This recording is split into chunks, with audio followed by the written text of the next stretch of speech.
Welcome back, everyone, to the Best Advice podcast. And Fraser and I are super excited. We've got our first international guest, and I guess hopefully international audience will come from this. So welcome to the podcast, Mark. Thanks, Ben. Thanks, Fraser. It's lovely to see you both again, this time from a fairly significant time zone. I think we're maybe 12 hours behind. So you can't get more international than that. That's right. We're always far ahead on this side of the world. But before we get in too much, Mark, we met you at the FAAA Congress last year when you were doing a bit of a presentation, and the listeners will probably pick up on a slight accent and us gushing over international guests. But can you just let people know who you are and where you're from and what you do? Yeah, of course. So for most of the Australian listeners, they'll be very familiar with my accent because your country's essentially been taken over by other Irish people. So yeah, I'm here in leafy South County Dublin, all the way over on the other side of the world in Ireland. But I had the great privilege and pleasure to join you guys along with our colleague Czech Bennett in Perth in last November at the FAAA Congress. So how did I get there is a good question. So my backstory is essentially I'm the CEO of a second generation family business in Ireland. Uniquely enough, both my parents established the firm, and both of my younger brothers work in the business. So then uniquely, we're effectively a family of CFPs. So both my two of my younger brothers are CFPs, along with my dad, who's actually one of the first CFPs in the country. And my mum, she didn't do the qualification, but she's had her husband and three sons do it. So I think she kind of is entitled to an honorary CFP degree at this stage. So yeah, we're heavily immersed in the financial planning profession in Ireland, and probably have been all my life on the basis of my dad just being so heavily involved in our education bodies here. And it just felt like a natural fit to start getting out around the world and meeting great people like you guys and Michelle Tate-Lowry and the crew in Australia, and see could we bring any value to the table and reciprocate that by learning and sharing ideas with you guys. Very good. So as we sort of discussed before, the premise of this podcast is, what's the best advice you have ever had, Mark? That's a great question, and I've been kind of ruminating on it a bit, but something keeps coming back to me. And I think it works out both your personal life and in a professional life. And it's something that my dad said to me very, very early on in my own infancy stages of the profession was, look after the people and the money will look after itself. And I just felt it's such a sound and simple principle. And effectively what it was is just get out there, see your clients, engage with them, spend as much time as possible learning who they are, who their families are, what they're trying to achieve. And even very much from a personal perspective, I think areas like community and collaboration and these smaller little niche networks are kind of disappearing, particularly with the onslaught of social media. So it's a principle to try and apply even within my own personal life. So just to give you a small example about that, so I live in a not exactly small town, but a seaside town called Bray, County Wicklow here in Ireland. And it's an interesting place because you've got a lot of people moving to there from other parts of the country and other parts of the world. And I run an over 35s game football team, which is a very, very close, it's a cousin effective AFL. So we run a team, we were training last night, and just uniquely, I have a buddy of mine who said, look, family member's boyfriend has just moved over from London. He'd like to come and join us. And he was straight down with us. Now, it turns out, he's from Sydney originally. And it was just lovely to introduce him. I was just looking at the reaction he got last night. And I think he went away. Marcus is his name, a lovely guy. And all of a sudden you could see, well, the worry of him moving from Australia to London and now to Ireland. But straight away he has that community and just such a welcoming environment. I just felt, okay, this is like that framework of look after the people can be applied in all senses and fields. So I don't think there isn't a state that we can be in, whether personally or professionally, where that isn't a fit for purpose saying. And thank God we're in business next year, 20 years. And our one defining principle or our ethics has been just get out and see the people. And that's not necessarily get out and sell them things. It's just get out and listen to them. I think another part of this is I think a lot of people these days feel like they're speaking into thin air, in that people are standing in front of them nodding, but they're not actually processing what they're saying. There's very few professions where you can actually take the time to sit down and say, look, I'm giving you 80, 90 minutes here to have a flood of consciousness And I even feel, and I don't know if you guys are seeing this very much in Australia, but I do feel that even our role as part of that is drifting now into almost like psychology sessions. So probably that piece of advice is stay true. I think it's future-proofed. I don't think there's a timestamp on it. I think that concept of looking after people and caring for them will stand the test of time. And ultimately, we aspire, we've our 20-year anniversary next year. And I'm very fortunate. I'm doing a talk in Cape Town, South Africa in October for the FPI. My concept, or the concept of the talk, is the 100-year firm. And that's really what we want to start developing, is that idea. This has the potential to be a 100-year business. And and yes, there'll be tech innovation, there'll be product innovation, there'll be education innovation all the time. But that original point of caring for people and looking after them, if we just stay true to that principles, I think that's the real good sounding bar for us to have success into the future. Yeah, well said, Mark. I have to say, there's a couple of different things that have come out of what you said so far that I've got questions on.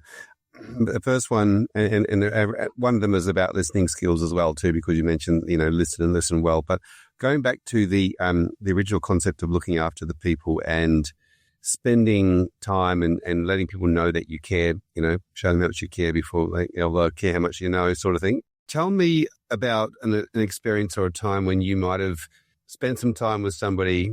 There was no transaction or, there was no financial, but then later on, as you mentioned, the 100-year business, later on, it came full circle. Yeah, I think that's it. We had a conversation about it here in the office yesterday, funnily enough, about some work we've been carrying out for people where it kind of peters out. And we don't like that concept of, hey, you get that email, just reaching out. And you're like, mother God, the last person I want to hear from you at the moment is you.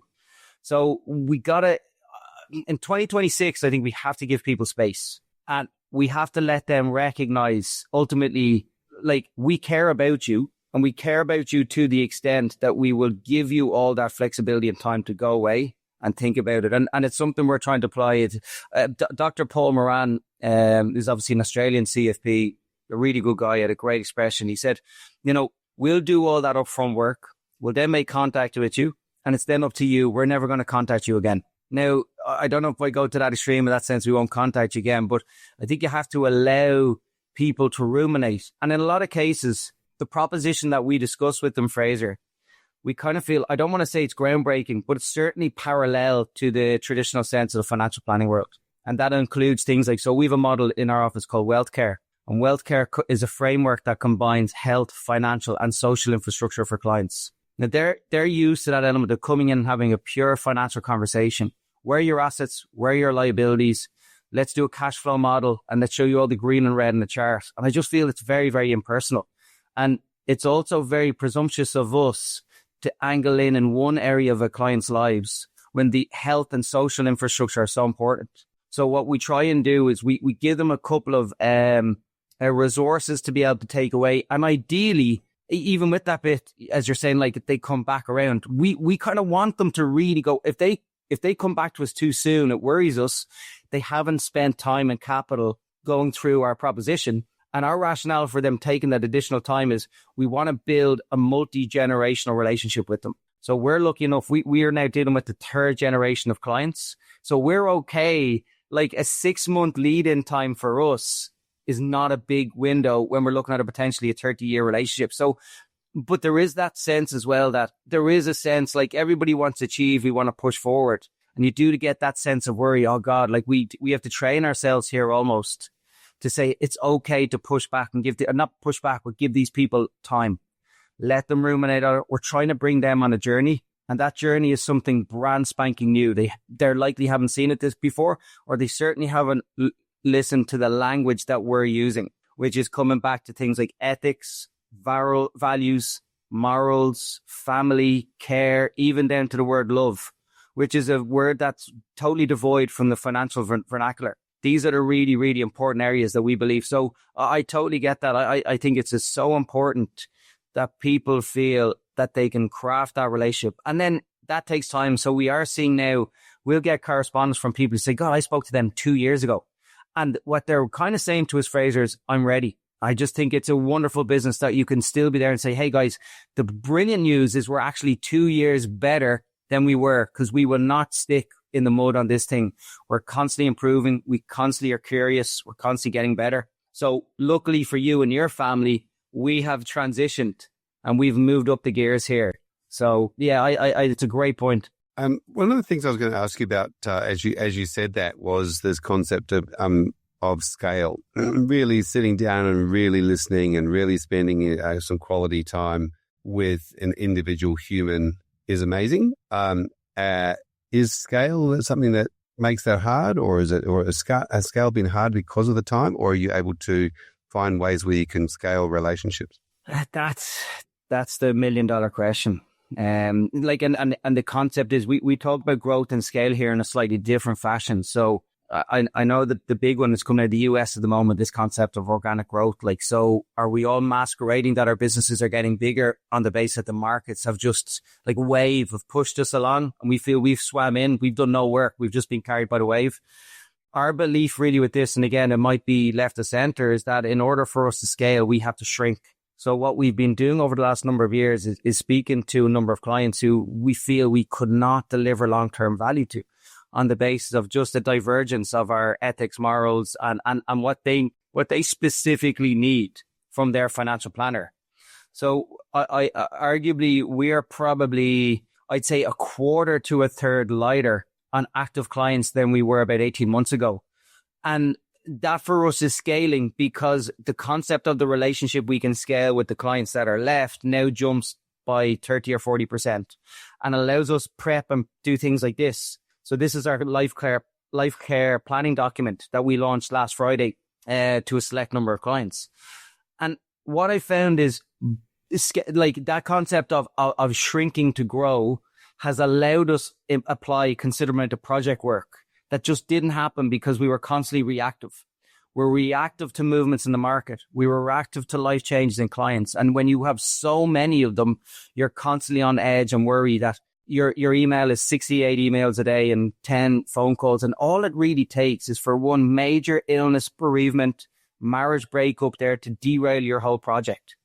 So what we've tried to do is scale in a slightly different sense. So I had a fantastic meeting with our, speaking about international, our digital head of innovation and troubleshooter, Tiana, who's actually originally from Melbourne, sat down with me here in the office on Friday. So we've a bit of an international flavor as well here in Ireland. We've a couple of Australians knocking around. So Tiana is wonderful. She's been with us only about 3 weeks, and we're delighted just at that Aussie ability to get in. Irish people, as you guys will know at this stage, will talk all day long and we'll talk about nothing and get nowhere.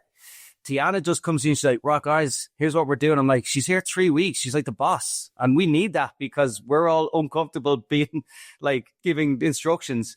But what Tiana has allowed us to do is we sat down on Friday and we rationalized we have 47 open projects in the office at the moment. And these are non-business related. These are compliance. These are digital innovation projects.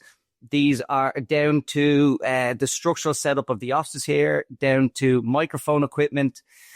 This is the beauty of a financial planning practice. But in most cases, we are so focused on that other side of growth that we miss the open goal on the other side. And really what we've tried to do in this concept of scale is be very, very diligent with who we work with.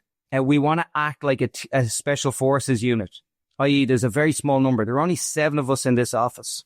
We're all very young. We're all very highly qualified.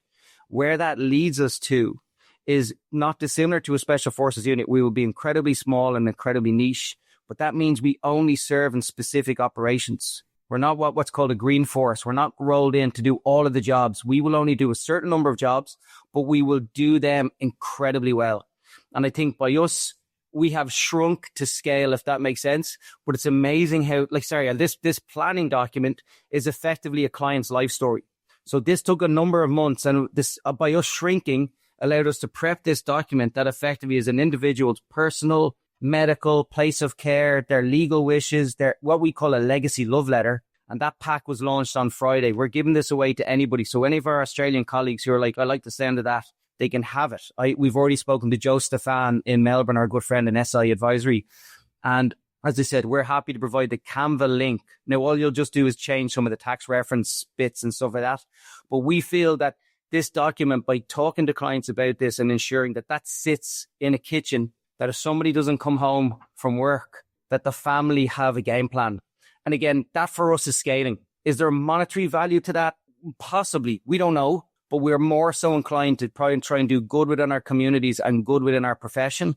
And we sort of feel, as my dad always talked about, once you look after people, the money will eventually find its way back to you. And I think, reflecting on what you were saying there, the clients, to your point, the clients come back when they're ready to come back. Yeah. They will reach out when they need it.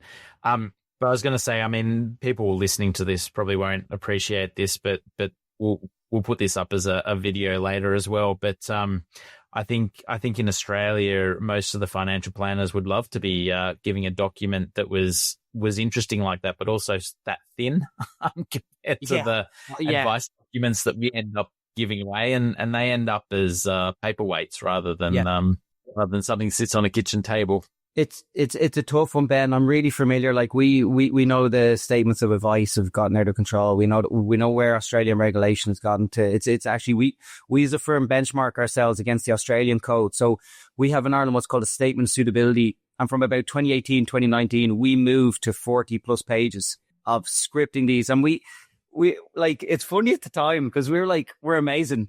We're doing what the Aussies are doing, and our clients hate it. They were taking weeks to prepare, and we sent them out through a digital signature system that tracked how much time they spent on the document. And we're like, that took 5 full days to produce, and they spent 4 minutes on it, of which 3 minutes were on the fee pages. So what we noticed is a lot of people were kind of almost rejecting the service then as well. And it's an interesting play for Australia, is that we got to make things as simple as possible. I was in the UK at the start of the week, and they're talking that the FCA, the Financial Conduct Authority in the UK, has rationalised that things like consumer duty and RDR, so the various legislation put in place in the UK, has maybe gone a little bit too far. They're talking about this concept of fair value. Fair value is not dictated by market returns. Fair value, as the FCA dictates, is by that service proposition. Did you hold that client's hand through a bereavement, illness, through a life-changing event? They have become much more open to that concept. I think from an Australian regulation side, like I'm pulling my hair out from the other side of the world, looking what our colleagues are dealing with and what our friends are dealing with. We spend a lot of time talking to Scotty Fitzpatrick up in Byron Bay, who is kind of like a reformed financial planner who's moved into the what we call the professional sense maker space, which is moving away from that regulated product area and more into, hey, let's sit down and be a professional best friend. So I think in time, there might be 2 angles with this, Ben. It's something we're toying around in Ireland with is, do we retain a financial services regulated entity over here and establish a second entity that's unregulated that does professional sense making? This regulated entity can kind of only work with people who have assets to invest. This entity can work with everybody but charge direct fees. And where we feel the likes of this document as an example, yeah, you're right, it's incredibly short. We slimmed, this was 48 pages, it's gone to 24. We've tried to capture as much as possible. Like this is not a document that comes back and lives with us. This basically sits with the client. They fill it in, they talk to their family members about it, and they dictate things like their if they're to die tomorrow, how are they to be buried? In Ireland, we do unbelievable funerals. When someone dies, this is the best country in the world because the crack is absolutely 90. Every single person you've ever, and that's sorry, the crack is an Irish expression. Just for our listeners, it's a word for fun here, not something else. But the whole concept is that everyone comes together who's ever met you in your life, has a pile of drinks, gives you a great send off, and talks about how great you were. And we're like, guys, we're awful at telling people how great they are when they're alive, or even rationalizing what happens if you get sick or if you pass away. We just don't do it in Ireland. It's an omerta. And we're like, we have to take a charge on this. 74% of people in Ireland don't have a will. That means as people pass away, they're leaving monster legacy issues for their family. And the difficulty is most people in Ireland didn't need a will up until about 40 years ago because we were poor as the poorest country in Europe. There was nothing to be left behind. Now people have stumbled into net worths of 3, 4, 5 million euros without even realising it. Most principal residents in Ireland, in South County Dublin, have a value north of €1 million or about $1.7 million. So people are overlooking the legacy issues that will be left for their family members. And we're like, we have to take action here. We have to do good. We have to be in service to the nation. We have to be in service to our community. So we sat down, and the beauty, back to Fraser's point about scaling, is we actually had bandwidth to take this project on. if our focus, which seems to be the focus of a lot of businesses in Ireland, is get to €1 billion of assets under management, that document never happens. So we're confident that we as a firm will be survivable and will deliver extraordinary value to our clients if all of the emphasis is put on those clients. It's not like, thanks, Ben and Fraser, great chat, I have to go and see 10 new prospects. That kills the whole thing. And that's causing us a massive degree of worry, because people can tick the regulatory box to complete all those bits. But are they truly adding value? Like, are they truly transforming people's lives? And I really believe that we have to start looking at what value we're creating for the families we work with. We're not in the financial planning business. We're in the transformation business. We're here to transform people's lives. We're here to pick them up when they fall. We're here when somebody passes to be the first port of call. I think a lot of financial planners need to rationalize that. And it's hard when we've regulation being so extreme, like statements of advice just taking over, that we miss the original point of what we're actually here to do. I want to firstly congratulate you on that initiative too. I think it's fantastic. There is a lot in that, and I want to hone in on just the concept of, you know, let's take it with, you know, how do you want to be known? You know, how do you describe how you want your funeral and the celebration of your life to take place? What are the things you want, you know, your friends and relatives to celebrate? As you said, the crack. What is it that they want to know about you? Like, all these types of things starts a conversation that has not been had prior. And to go back to your conversation before, really good listening is a skill, but it does start with asking almost uncomfortable questions, or questions that are good enough to, you know, like, oh God, that's a good question. You're like, is that what this book's about? Getting some really good questions in black and white that start that conversation? Yeah, I think selfishly as well, Fraser, we're putting this in place so we don't have to deal with a monster fallout of somebody passing away and them not really having their correct affairs in order. We feel we're lightening the burden somewhat for ourselves by bringing this forward in conversation, because we feel that our touch points are so close to the client. We tend to be there, like, from a professional services side, we're the closest link in the chain, which means when somebody passes, we're the first port of call, and they're like, did my dad have this, and this? And you're like, oh, flip, no, we didn't have any of that. And we talked to him about it, but then we just left it on the long finger. So we wanted to make sure that, like, again, we did everything in our power that people wouldn't overlook this area within their lives, which is that idea that we may not be around tomorrow. And what we rationalize when we talk to a lot of people is when we kind of work out, what does this look like for you? And they're like, well, I don't want to be a burden on my kids. And okay, well, how do we action that? So how do we take a step forward? And interestingly enough, I had a client who we spoke with about it last week. He couldn't attend our event, and I'd sent him the soft copy. And what I loved is he sent me back 20 bullet points on the document itself, mostly in kind of praise and loving the concept. But he asked a very important question: is our HFS, which stands for Hedderman Financial Solutions, our HFS overstepping the mark in respect to some of these areas? And I was like, yes, but if not us, who? So who comes forward and probes these things with you? Who sits down and asks, like, specific questions about funeral arrangements? Who talks about things like enduring power of attorney? We know how stringent in Australia inheritance tax rules are, and how even things like blended families now are such the norm. And that's starting to happen in Ireland now as well. You have blended families. So how do you want that to be cared for? And the biggest worry we have is family splitting. And every day you pick up the newspapers in Ireland, and it's some major successful family dragging each other through court. And everyone's like, wow, they're going to lose all the money. And we're like, forget the money. They're going to lose the love of their siblings. Like, we got to come back to base roots. Like, they were kids running around together on a field, playing soccer, playing Gaelic football, whatever, as kids. They all went to school. They loved one another. They probably, as kids, shared beds with one another or had made forts. Now they're in court and it's over. Like, that's not coming back. And I think that's really where I don't think parents are rationalizing, going, hey, I'm worth 5 million. The kids are going to be great and grand. And you're like, no, there's a bigger picture to this thing. And we are, honestly, there are people who we know that this isn't going to work with, but this isn't like an obligatory document. We're not like, fill this in and give it back to us. We're like, take it. We will explain to you how you use this. We will show you our own one if it's of value, to highlight the fact that we're eating our own medicine. But this is vitally important you speak to your own family about this.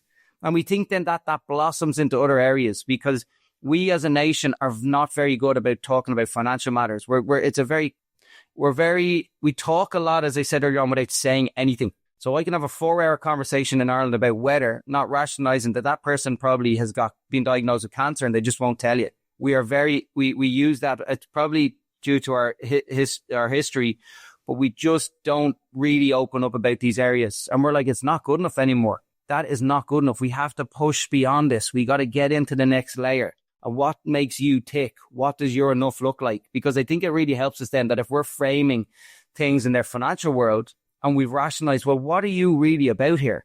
And what does your enough look like? I think that makes our journey so much easier. I think it hones us in directly on crafting financial plans. Once we've gotten somebody to truly open up and understand that we care about them, we trust, there's a mutual trust, which is incredibly important. And we want a long-term relationship. Mark, do you find it easier to ask uncomfortable or difficult questions if they're written in a sequence, like the book, so that because it's written, like the client can see the next question? It's a great question, Fraser. And to be honest, I think that causes consternation for people, particularly here, because you ask one tricky question, they're going, there's 23 pages left in this document. There's probably at least 400 other tricky questions. So what we've probably tried to do is we launched the event. It was my younger brother, Ian, who got up and spoke about this model and about the wealth care model in more detail. So rather than us getting in and asking the questions, we actually spoke about what we're doing. And he had a lovely thing. He had wealth care on the screen, but he had we and care underlined, which was brilliant. I wanted to steal that because I actually didn't think of it. But one of the big ones we were trying to get across is like, look, things like health denigration and social infrastructure for people, particularly in their new season as they transition to retirement, are absolutely enormous. So they've built financial capital to last 8 lifetimes, but they're on multiple medications. They physically can't go and spend so a lot of people are like, I've always dreamed of going to Australia. But it's very dangerous because I could be eaten or bitten or stung or whatever. And we're like, it's not that bad, but they get worried and they're like, well, I'm too old now. And you're like, you have the money, but they don't have the courage and they don't have the health. So what we've tried to do to ease into those other questions is start with the framework of we're here to do good and we're here to build health capital for you. So we're doing a lot of work with a lot of preventative health experts here in Ireland and abroad to start to deliver that to the clients.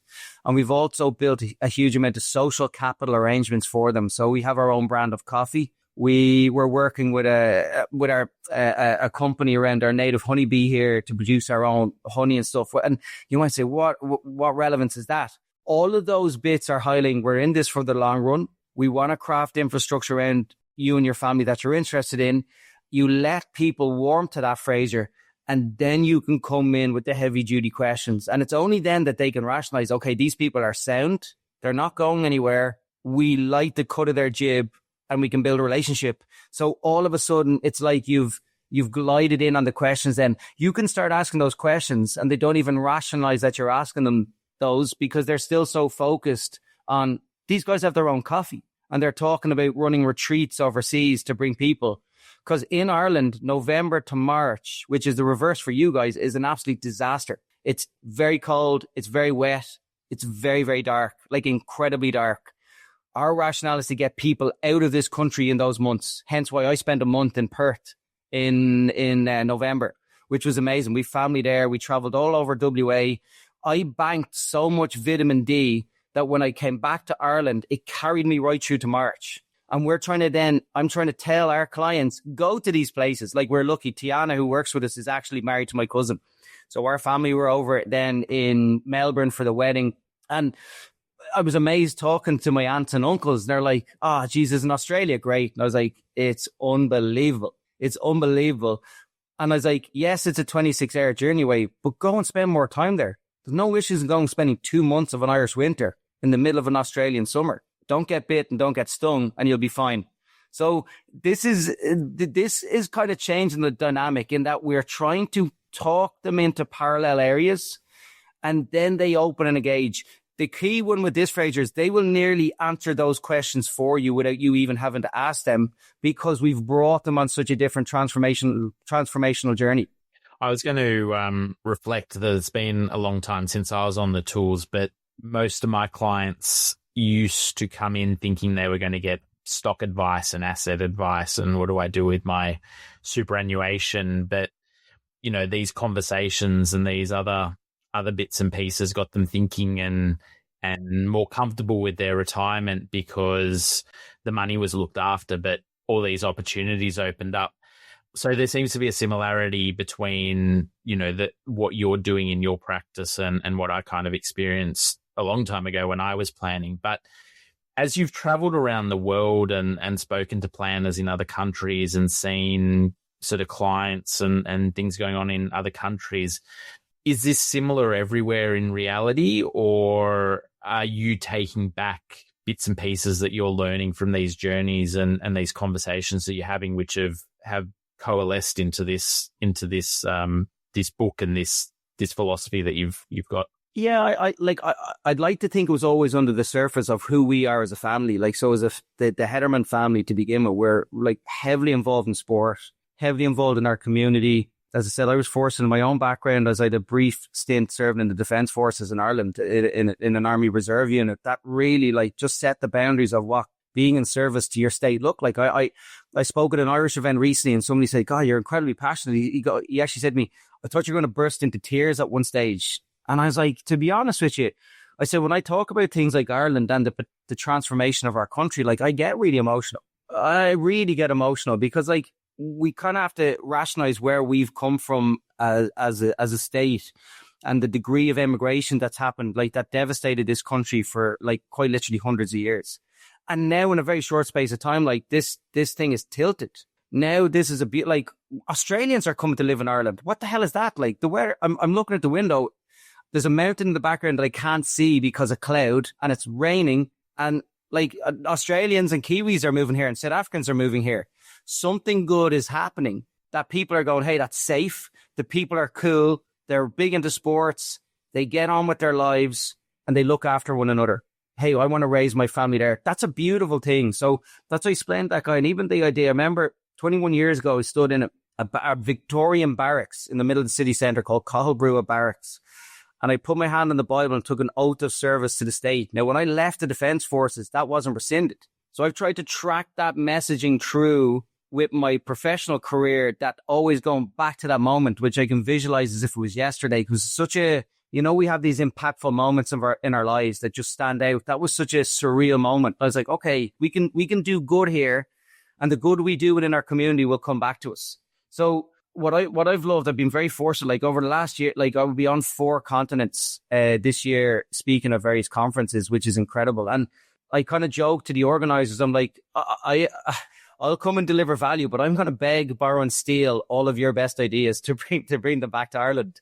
And what I've been trying to do is build a patchwork of the experiences from Australia, from Auckland and New Zealand with our friend Nick Hakes and the crew and the financial advice in New Zealand. I think the South Africans, to be honest with you, are probably those who have most bought in on the health span and the life balance. And I think it's incredible. I'm incredibly fortunate to be going back to South Africa in October with Leilani and the team, the FBI. And that's honestly, that's a privilege. I was fortunate enough to speak at an event in South Africa in 2023 in Cape Town. And what a magnificent place. And what we try to craft off the back of this is things like, what does prosperity really mean? So our South African, our South African colleagues are dealing with very, very tough times in respect to their economy, in respect of some, let's call it cultural upheaval that's happening there at the moment. And even the privilege of being able to go there and lean in and say, hey, we see you guys. We're coming here because we want to back you guys, first of all. But secondly, we want to learn from you. Because it can feel like, as Irish people, we found downtrodden for a long time. I think our South African colleagues are in that space at the moment, but they're doing incredible things. They've really rationalized the work-life balance. You tune into guys like Louis van der Merwe down there, Francois de Toit. They're constantly pushing. How do we do better things for our community? And that's their individual community and then the financial planning community as a whole. It's amazing. I'm going to Future Proof. So I'm speaking at Future Proof in California in September. And where the Americans, I think, are on that is, back to Fraser's earlier point, scale for them is AUM, client numbers, let's rocket our income through the roof. And it's amazing. We're down. So we're relatively small practice in terms of AUM, and we're absolutely fine with that. we go down and talk to our colleagues in the States, and they're like similar sized staff, but they're like, we're managing X billion. And you're like, X billion? Like, I can't even add up that high. So what we're trying to work out is like, where does this meet in the middle? Where is the kind of the transformational bit that we can come back and say, like, we're all about value creation for our clients and adding time back in their lives. We really referenced like our Australian colleagues a lot, because what we've sort of found with this is that sense of the balance that actually holds within the Australian culture is such a valuable tool. We run the risk in Ireland of kind of straying into a sort of US capitalist model where people are just working all the time. We're starting to lose elements of community. We're starting to lose that sense of home life balance and what that looks like. So I feel incredibly fortunate to be able to travel, and we've kind of come back to a couple of key points, and that's in around the wealth care model. And the wealth care model is very much crafted around what we've seen, particularly in New Zealand, South Africa, and Australia, is the social capital bit and the health capital bit are as absolutely as paramount as the financial bit. And it's been really, really fortunate that you can pick up the phone to people. And I'd encourage all of our Australian colleagues is building your global network is a very, very simple thing to do these days with LinkedIn. And everyone in our profession is so willing to share, ideas. Like, so I spent my time, I'm on a call this afternoon in a study group with a number of Canadian and US advisors. I could be on the phone to Scotty Fitzpatrick up in Byron Bay. Scotty will ring me and just show me videos of like the sea. I'm like, Jesus, like, don't show me the weather or the beaches. I just can't handle it. Like, but yeah, this concept of, hey, we can move forward. And Ben, you and I spoke about this in Perth, was as a profession, I don't think we spend enough time as a unified unit thinking about how we move forward the experiences and transformations we can deliver to our clients. I think when you said the US are managing X billions, I thought that at the same time you're managing expectations. And so it really is that concept of, that long trusted human relationship that you're nurturing for many, many, many years to come with that life story. On that note, how does this, obviously this says to me that, when you're working through with a client, the next step is to then work with the next generation and that wealth transfer conversation well before it needs to be had because the parents have passed. Yeah. So it's incredibly hard to do. And we've leaned in on this infrastructure we've called with a family meeting workshop.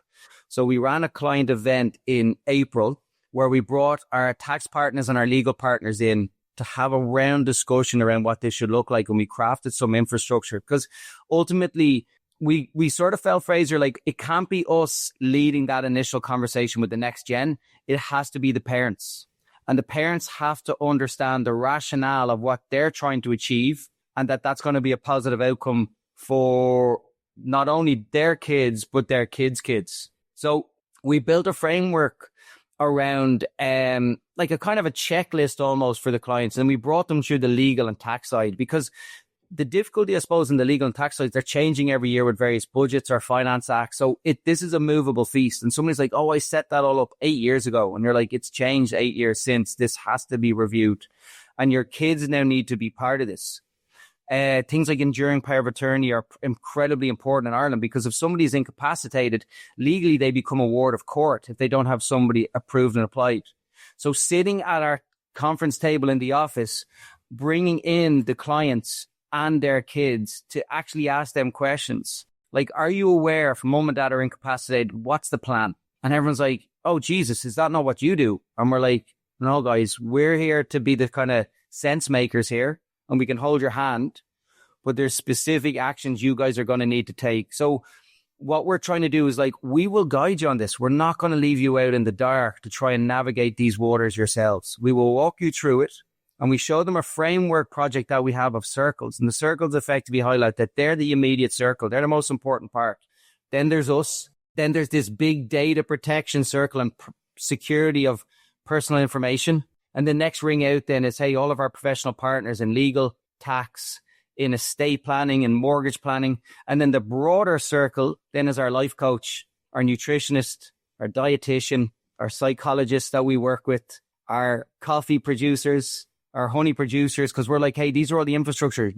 Ireland has had a coffee explosion off the back of the last recession when we all moved. I moved to Australia in 2009. Every Irish person moved there and rationalized what coffee actually was. I love coming back and people in Ireland are like, yeah, you can get a good Melbourne coffee. And you're like, my God, we're 12-hour time difference here. And people are talking about getting Melbourne coffee in Ireland. So these are things that are important in people's lives. So by us showing them that framework and highlighting, we are not experts in all those areas, but we certainly know who are, and we know how to ask them the right questions. So we feel that all of a sudden, just people come in, we don't rationalize that when people come to our office, they're very nervous and worried. People are somewhat ashamed that they don't understand and know all of these bits, but have crafted maybe a personal empire in their own family. But they're ashamed to say, I don't get it. And we're like, hey, warts and all, there's loads of stuff we don't know. Let's be open. Let's work it through and let's work backwards from there. And that's been a great way, Fraser, of having the kids involved at an early age and us then saying, what areas are scaring you? So we wanted to roll out a service proposition for most of these kids that they received effectively complimentary advice. We're like, look, stay in the picture. You're doing mortgage planning. Let's sit down and have a chat. You're going to need a few simple bits now around protection products that are going to really, really save the bad into the long run. So we're building infrastructure and kind of a mindset for these kids, because people in Ireland say, don't work with them until they get assets. But people don't have assets until their mid-40s and they've accrued 25 years of bad habits. I'm like, I don't want to spend time working people out of bad habits. I want to train them all the way through on this thing so that we eliminate bad mistakes. It's not about getting good outcomes for them. It's getting them to avoid the traps. And if they avoid 3 or 4 major traps in their life, most people are going to have fantastic lives, like absolutely fantastic lives, and not have worry and not have personal volatility. So this is very long-winded, but it's a space that's very important to us at the moment, because we are starting to see this space of influencers on Instagram and influencers online that is just so dangerous for this younger generation, and they're not getting sensible advice. They're being talked into crazy things that is for somebody else's personal benefit.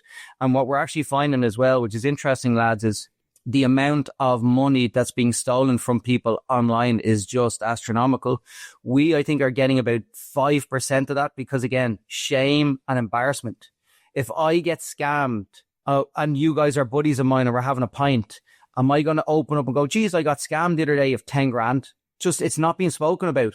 So the more times people are in here sense checking, they're with their professional best friend, we just think it's just angling to better outcomes and better. As I said, back to that bit, we have to believe we're transforming people's lives on the back of that advice. I really resonate with that sense checking piece, because I think you're absolutely right. I mean, financial advisors all over the world are stopping scams from happening left, right, and center. And so it's kind of like an extra layer of protection. But I think also that, that what you said there about the advice you're giving people, that you're an expert in this particular thing, which is not necessarily the financial plan or the estate plan or the lifestyle plan for your family, because you're professionally doing something else. And that, that's a great piece of advice, that I'm here to look after your financial position, but I'm not here to look after, the thing that you're an expert in. Yeah.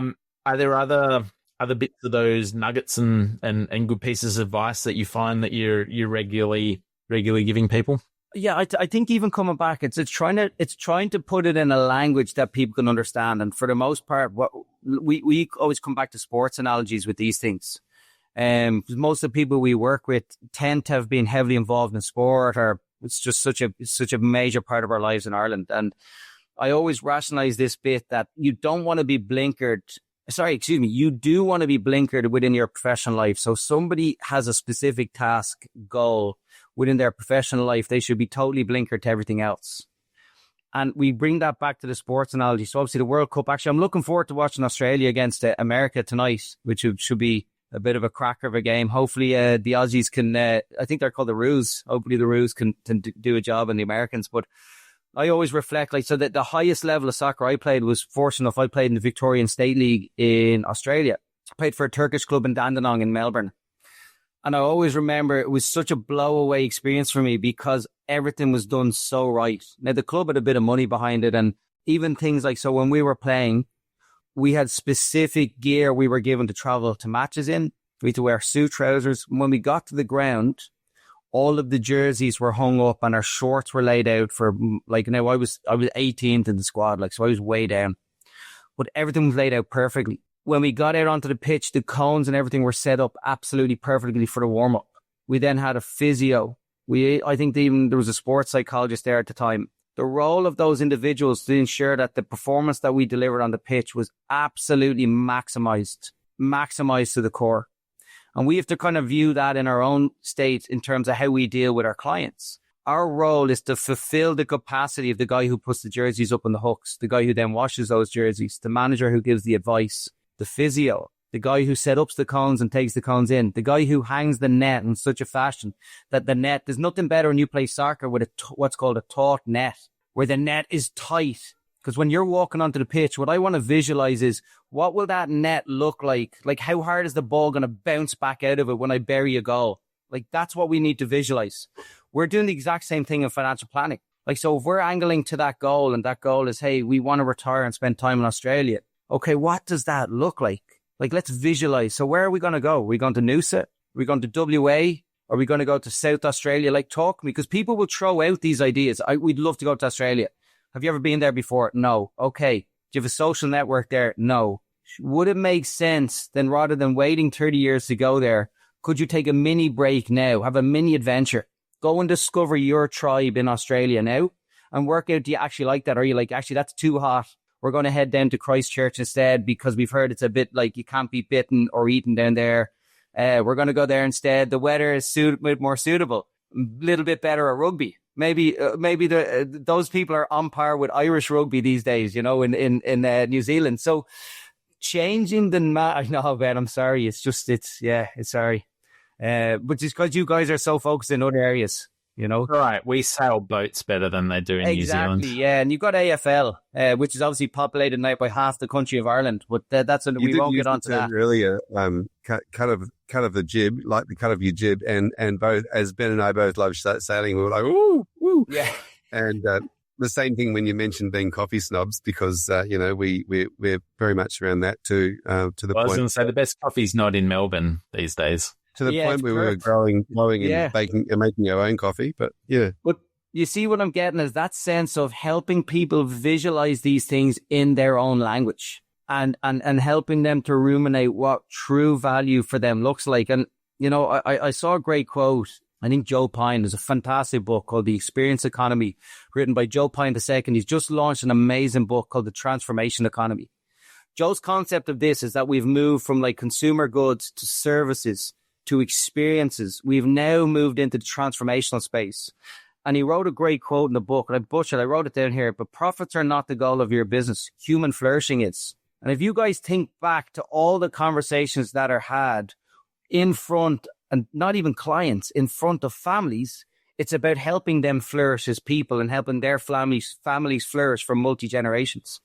So changing the bandwidth and coming back to these spheres of transformation around wealth and prosperity, knowledge and wisdom, purpose and meaning, health and well-being. Everything we do here in HFS is benchmarked to those 4 points for ourselves personally. That's the objective. Like, so personally, we want to live those lives. We want to train incredibly hard. We want to do really cool things. We're doing a lot of work with breathing experts at the moment in Ireland. We're in our own company. We do a lot of cold water immersion therapy for our individual staff. We go off and do these weird and wonderful things. So then we can come back and have a great Melbourne or a Perth style coffee with our clients, have a chat about that and say, hey, here's the things we're doing. They're like, Jesus, I never thought you could do that. And they're like, yeah. And here's our guy. Here's the girl you go and do with. They're part of our network. And what we're trying to do is pull people away from the money. Too much time invested in the money, and the money can never love you back. It's no matter how much you have, it's never going to love you. We want to create experiences for people and transformations where they spend time with the people that truly matter, people that care and love them and that they care and love about. Then the money bit becomes so easy. Like, it actually, we fall over ourselves for it. And we get worried sometimes. Some of the clients are like, hey, you're going outside your bandwidth. We're like, guys, we're all master's degrees holder. We're all CFP holders here. Like, our youngest guy has 2 master's degrees. We are not bucking the trend on we're not being all watery now and being a health and well-being company. We are sticking true to the principles, but we're putting in its designated box. It deserves a specific amount of time and that's it. Then we cut it off. We're not going to talk about what the markets did last week because it doesn't matter. You can see the chart behind me here in the wall. It's our wall of almost like this concept of like, it's all about time, not timing. And we're talking about 30, 40-year journeys. It doesn't matter what Trump does next week. It doesn't matter what conflict happens the month after. We're working towards a bigger picture. And we think by pulling people back and rationalizing that, what's truly important to them, because I think the financial industry has done a terrible job around this piece. It gets people into a wall of worry all the time and hearing the latest, like a market update from the last 6 hours. It's off the wall stuff. Like it's causing constant consternation and worry for people. We got to move them into spaces that are going to benefit them and their families in their personal and physical and mental lives. And then the worry around this other areas, hey, I know Mark has talked to me. I know the money is important. I know it's important, but it gets its place. I think that for us is how we transform as a profession. One of the things I'm worried about is like financial advice as a term. Our financial planner is like, it's too narrow. And also financial planning has kind of become what protein has become. So if you guys notice, you go into the shops and you see protein is written on everything. That's what financial planning is. Everyone's just throwing their version of protein. Hey, we're financial planners. Yeah, okay, define that. Define that for me. What does that mean? Oh, well, we get the best products at the best prices. You're like, good luck. That's not what this is about. Financial planning in the new world of where we're going is about life transformation. I do believe that in the next number of years that this is not going to be fit for purpose in terms of calling ourselves financial planners. It's too narrow. It comes back to what Scotty, our pal Scotty, talks about. Is it going to be sense maker, professional best friend? Now, we got to start thinking and moving that way. This is for us as a profession to survive. We got to move into the fourth dimension here. AI, as an example, can eat our lunch alive around portfolio crafting and financial plans. AI cannot do any of that stuff in the health and social capital space. Can't bring people down to a sauna in Bray and bring them into the sea for a dip. And then have a great coffee after and they go, God, I really needed that. And for us to be like, yeah, we saw that in you. We're on the phone to you and we picked up on your tone of voice. Geez, Fraser, I know there's something not right. I tell you what, can you take 2 hours out of your schedule next week and meet me in Bray? We're going to go for a sea swim. I have us booked into the sauna. We're going to go for a great coffee after. And for somebody to say, I really needed that. The AI is never going to be in a position to do that. And this is where we can now make that leap as a profession. Fantastic. Well, thank you so much, Mark. On that note, I think we should probably call this to a close, but it's been an amazing conversation yet again. We had a great chat with you in Perth last year. It's been fantastic to catch up, to talk about all things, including the rugby. If people want to continue talking sports analogies or finding out more conversation with you about the book that you're putting out to your clients, how can they get hold of you? Yeah, I'd be delighted. So it's Mark Hedderman Fraser on LinkedIn or mark@hedderman.ie, which is .indigo echo. Anyone who feels that life care plan doc is just a starting point, we're about to do a health and wellbeing pack as well. That's open architecture. Any of your listeners who feel that they would garner benefit from that, our team will send it on to you. You can white label this and give it away for free to your clients. So this is totally open architecture. There's no intellectual property on this. I think it's incumbent on us to share as much value as possible with our global colleagues. So we're delighted. And we know the lift we give somebody will change somebody's life. We don't know where that's going to be, but the idea that we can have a positive influence irrespective of what country, where it is, that's what makes us excited. So please, anyone who would like that life care planning doc, we will give it away to you. Thank you, Mark. And go the Socceroos tomorrow against USA. That'll be months ago, probably, by the time people get around to this, given my editing work. But thank you, Mark, for making the time, and good luck with the launch. And it's been great to talk to you again. Thank you, lads. A pleasure. Lovely to see you, and look forward to seeing you again in Australia. Thank you very much.